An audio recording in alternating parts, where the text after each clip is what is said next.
Bismillahirrahmanirrahim. Assalamualaikum warahmatullahi wabarakatuh. Perkenalkan, nama saya Dantia Denindia dengan nomor induk mahasiswa 181411327. Saya dari jurusan Pendidikan Biologi angkatan 2018, Fakultas Keguruan dan Ilmu Pendidikan, Universitas 19 November Kolaka.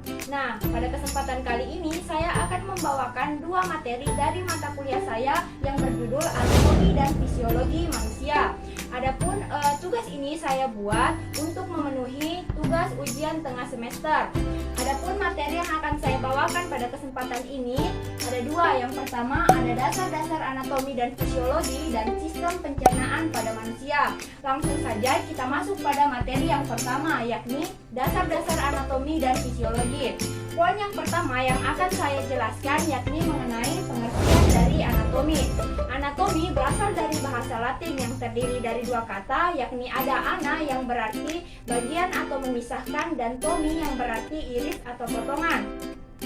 Adapun pengertian dari anatomi ini adalah ilmu pengetahuan yang mempelajari tentang bentuk dan struktur tubuh manusia, baik itu secara keseluruhan ataupun bagian-bagian, dan hubungan antara alat tubuh yang satu dengan yang lainnya.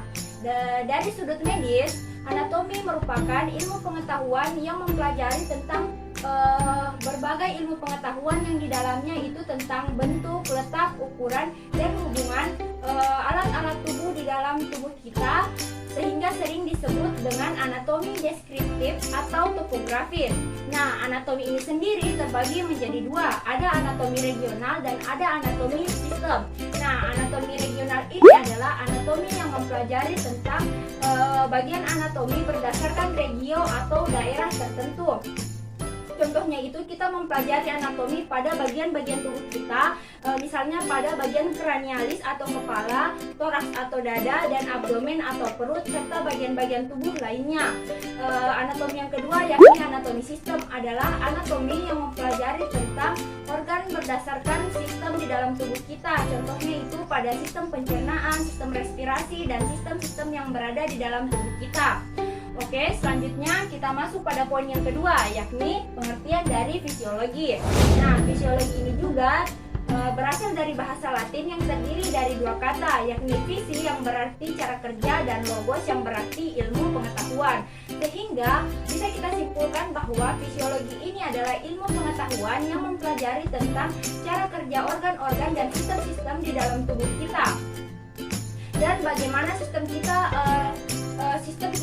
menjalankan fungsinya untuk menjalankan aktivitasnya untuk mempertahankan kehidupan. Lalu masuk pada poin yang ketiga, yakni istilah dalam anatomi. Di sini istilah dalam anatomi itu sendiri terbagi menjadi tiga. Ada yang namanya posisi anatomi. Nah, posisi anatomi ini adalah posisi khusus tubuh di mana orang akan berdiri tegak dengan kedua telapak kaki paralel yang mendarat ke lantai. Kepala lurus dengan mata menghadap ke depan mengarah ke pengamat, dan kedua tangan berada di sisi tubuh kita seperti ini, dan telapak tangan menghadap ke depan dan jempol mengarah menjauhi tubuh. Dan ada yang kedua yang disebut dengan bidang atau seksio tubuh yang terbagi menjadi tiga, yakni ada bidang sagittal, bidang frontal atau koronal, dan bidang transversal. Lalu yang ketiga ada terminologi anatomi. Terminologi anatomi di sini adalah penampang khusus tubuh yang dimana tubuh akan dibagi menjadi bagian-bagian khusus, dimana penampang anatomi utama terbagi menjadi tiga, yakni penampang sagittal, transversal, dan koronal.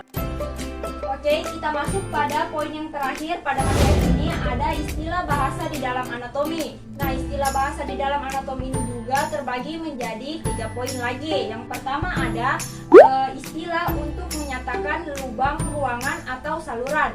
Yang pertama ada yang disebut dengan ductus. Ductus artinya lubang. Yang kedua fissura, yakni celah atau retak.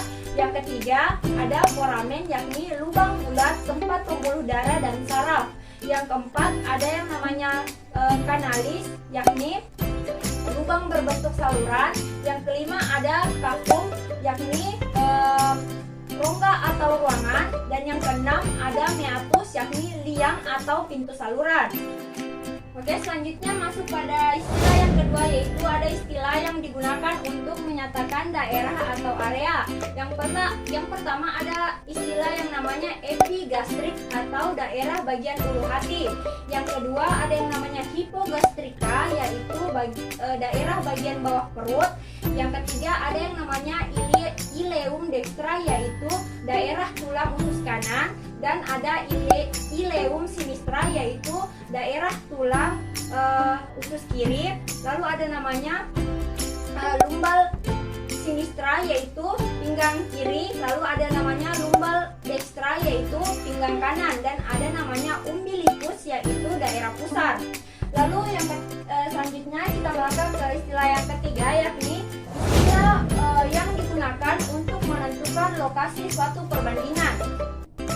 Adapun di sini pada poin yang ketiga ini terbagi lagi menjadi 3 poin. Yang pertama ada istilah yang digunakan untuk mendeskripsikan lokasi suatu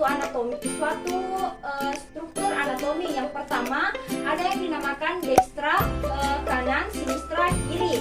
Yang kedua itu ada anterior depan, posterior belakang. Lalu ada ventral depan dan dorsal belakang. Lalu istilah yang ketiga yakni anterior, yaitu atas, inferior di bawah. Lalu ada cranial, yakni mendekati kepala, caudal mendekati kaki. Lalu ada yang namanya itu medial, mendekati titik tengah. Lalu ada yang namanya lateral, menjauhi titik tengah. Lalu ada yang namanya lagi proksimal, yaitu mendekati tubuh, dan distal, menjauhi tubuh. Lalu yang terakhir ada superficial, yakni permukaan, dan profunda, yaitu di dalam. Lalu kita masuk ke istilah yang selanjutnya, yaitu istilah yang digunakan untuk menyatakan anggota gerak atau ekstremitas. Yang pertama ada proksimal, yaitu mendekati tubuh ke atas. Lalu ada distal, menjauhi tubuh ke bawah. Lalu ada dorsal, yaitu punggung tangan atau kaki depan. Lalu ada namanya palmar, yaitu sisi belakang tangan. Ada namanya plantar, sisi belakang kaki belakang. Lalu ada namanya ulnar, yaitu sisi luar tangan. Ada namanya lagi radial, sisi dalam tangan. Lalu ada namanya fibular, yaitu sisi luar kaki belakang. Dan tibial, yaitu sisi dalam kaki belakang. Lalu kita melangkah ke istilah yang terakhir, yakni istilah yang berlaku untuk berbagai orientasi daerah. Yang pertama itu ada namanya ekto, lapisan luar, meso, lapisan tengah, endo, lapisan dalam atau di dalam, epi, di atas atau tutup, peri, di sekeliling. Lalu ada namanya basis, yakni dasar, alas atau bawah, dan apex, apex ini artinya puncak atau atas. Dan yang terakhir yaitu ada margo, tepi atau tepian. Selanjutnya kita masuk pada materi yang kedua yang akan saya jelaskan, di mana materi yang kedua yang akan saya bawakan yakni mengenai sistem pencernaan pada manusia. Poin yang pertama yang akan saya jelaskan mengenai pengertian saluran pencernaan. Saluran pencernaan di sini adalah saluran berbentuk tabung yang organnya itu dimulai dari rongga mulut dan berakhir pada anus. Istilah pencernaan berarti menguraikan makanan menjadi molekul-molekul kecil sehingga dapat larut dan dapat diserap di dalam aliran darah. Lalu yang kedua ada fungsi dari sistem pencernaan. Di sini fungsi dari sistem pencernaan terbagi menjadi 4. Yang pertama ada menelan makanan. Yang kedua menguraikan molekul-molekul besar menjadi molekul-molekul kecil sehingga dapat larut melalui membran plasma. Yang ketiga yakni menyerap molekul-molekul nutrisi. Dan yang keempat yakni mengeluarkan limbah yang tidak dapat dicerna atau diserap oleh tubuh. Oke, kita masuk pada poin yang ketiga yakni organ dan mekanisme sistem pencernaan. Yang pertama ada mulut. Nah, mulut merupakan organ yang pertama yang dilalui oleh makanan, di mana di dalam rongga mulut kita ini terdapat alat dan kelenjar yang membantu proses pencernaan.